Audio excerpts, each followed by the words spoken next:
Welcome back to Island, Tarafari to Newfoundland. Thanks for joining us. Today's video is all about tips and tricks for moving internationally. Those of you who have done it before know that there's a lot of bits and pieces that need to be looked after. And additionally, while they're all pretty straightforward things and you'll think, oh yeah, well, of course I know that. When you're in the middle of doing 1,000 different tasks all at once, you will be glad to have your checklist, and I am very big on checklists. So it's not the same as when you were in uni and you grabbed a backpack and the cheapest possible ticket you could get out of town and you went on your adventures. Now it's a little more complicated. Some people may have children that are young and in school. You've also got to sell houses or give notice at work and for rent. So the thing to do is take a look around. You've decided to go. Look at all the stuff you have. You will be amazed when you start opening up those cupboards. Remember, you were going to keep this thing and you were going to use it again, and you didn't want to throw it out because, well, it was really, really important. So you kept it and you don't remember where you put it and you've forgotten that you were going to use it. Honestly, I have only lived in this particular house 3 years, and I was shocked when I opened up some of the cupboards at the things that I was going to use and keep. So start paring back, decide what you need, what you don't need. The next thing to start thinking about is, if you have to sell a house, what's your time frame? If you've got kids in school, you might plan that for term holidays to kind of work that out, as well as giving notice at work. So as a rule of thumb, I've moved, this is my 11th international move, and I can do them fairly quickly. However, really you need a minimum of 6 weeks, and that's if you want things to go quite quickly.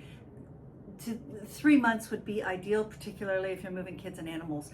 The other thing to consider is, your travel. What about a visa? If you are flying through a third country, as in, we're going from New Zealand to Canada, we've chosen flights that go from Auckland directly to Vancouver, so there will be no stopping, so we don't need a visa. One other thing that has happened was I thought, I'm not going to worry about my Canadian passport. It expired. It's no big deal. Turns out that Canada changed their rules. So one of my little tips is check the latest rules on your country. Even if it is your home country, double check and make sure that you know what you need in order to enter the country. As you're going around and you're looking at things, think about your power requirements. So going from New Zealand to Canada or Canada to New Zealand, it is completely different, 240 to 110. And yep, I've had people say to me, just buy those converters and the inverters and you can plug all your appliances in and everything will be great. I believe it works if you're going from the UK to NZ or Australia to NZ. I think even in some instances with some appliances, you can do it from South Africa. You cannot logistically do that from here to there. So my favorite Ninja blender, gone. Washing machine, sold. So it's all of those things that you need to go around and work out. Now, surprisingly, Apple and some of the others have the USB-C cables, and all you need to do is get the new connectors and their low power items. Those are the things that we're going to take with us because we can plug them back in. Animals. Animals are a big consideration. If you are coming to New Zealand, it's harder, and you're going to need a minimum of 3 months if you're coming from a country that has controlled rabies. They have 3 categories, A, B, C. A is you have controlled rabies, so places like the UK and Australia.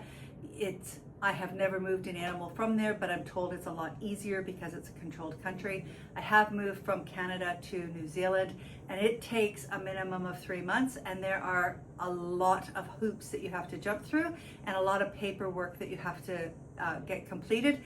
In fact, you can't even start down the process until you get a permit authorization from MPI.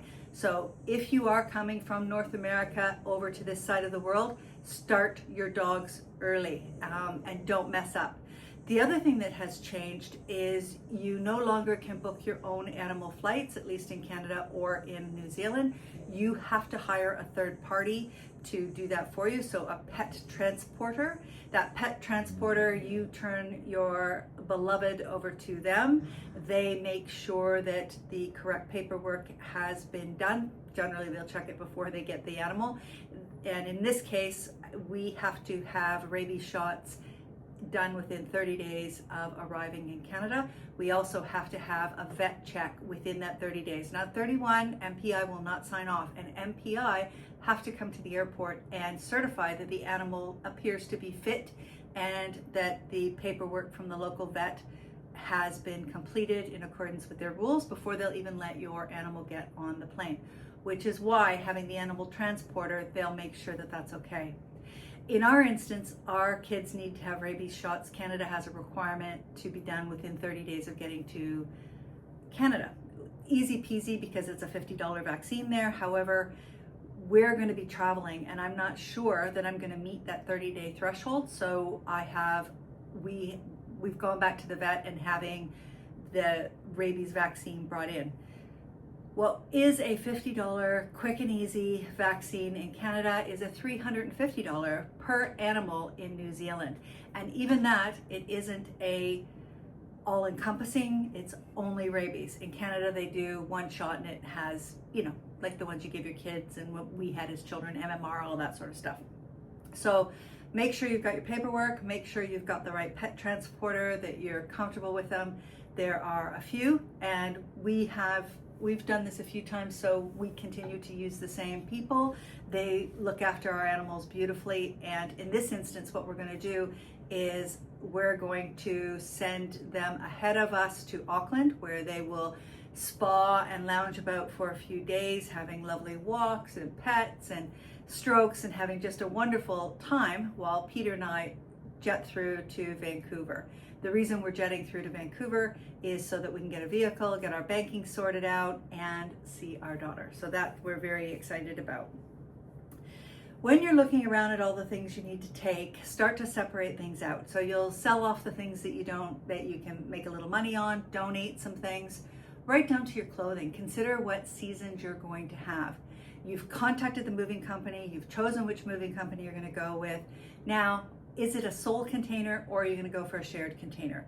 This time we're going for a shared container. We're not taking a ton of stuff back with us. Either way, prepare when you're going from Canada to New Zealand or New Zealand to Canada. You are not going to see your stuff for 6, 8, 10, 12 months. So make sure that whatever goes in there you really want to take because you're paying premium dollars for it and that you're not going to need it. So in our instance, we're going summer to winter, and then we're likely not going to see our things until September or later this year. So we have to take enough clothing to get us through for the seasons. The other thing to note is that our winter clothing in New Zealand is not going to be substantive enough for where we're going to live. It's definitely great here in the winter shoulder seasons in Canada. In the north, it'll be fine for Vancouver. As we travel, it will need to get some more. That said, I've still got my parka. What else do we need to do? What else we need to think about are, if you are moving with children, I've learned this the hard way. We moved the very first time with our children and they were quite young, and they had just finished school for the summer, and they were all excited because Canadian children get 2 solid months off, July and August, summer holidays, life is great. We arrived in New Zealand and the 2-week school holidays had just ended. So not only did they they felt a little ripped off, they went straight back into school. The other thing we didn't have with us other than just their report cards was what that curriculum actually covered. You're going to 2 different countries with 2 different curriculums running on 2 different time frames. So word to the wise, get that curriculum. What are they taking if they're taking year 4 English? What does that mean? Those things are really important. Our son went back to Canada to finish his year 12, and he had a great year 12. He didn't do anything because most of the courses he was taking in year 12, he'd already taken in New Zealand, and it was the exact same textbooks. Had we known that, we would have applied for some credits, and he could have taken something more of interest rather than wasting a year of doing almost the same things. There were a couple of courses, but now we know our children are grown. However, if you're doing this move, make sure you've got that curriculum. Banking info. Make sure that you are going to be able to access your bank in New Zealand. You're not going to probably ship all your money all at once. You're going to leave some things here. You're going to have some plans. make sure that the bank is aware you are in Canada and that you are going to be buying some things, right down to having credit card availability.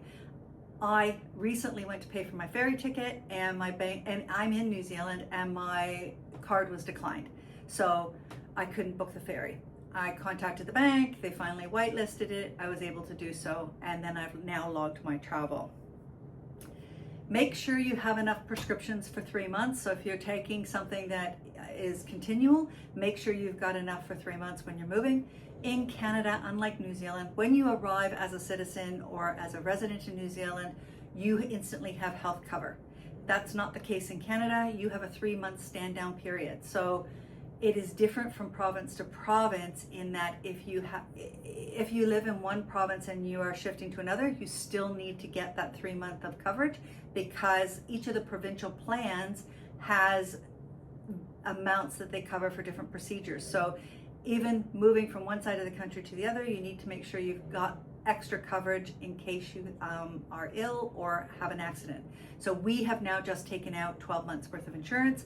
That is more than enough, gives us a little bit of the ability to get to our new home in Newfoundland and hopefully get a camper. That'll be a later video, and to travel around a little bit. We would like to go back and see our kids and our family, and they're in different provinces.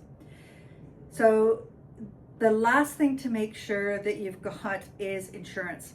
So in New Zealand, vehicle insurance is not mandatory unless you have a loan, and that's more of an insistence from the bank or your lender as opposed to the government.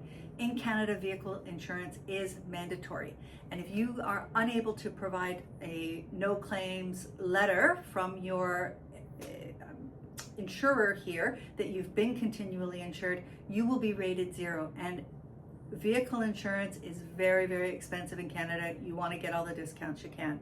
The same with house and contents. Make sure you've got your letters telling exactly what was insured, the values that were insured, if you had any claims. It is very helpful when you get to the other end. They insist on it.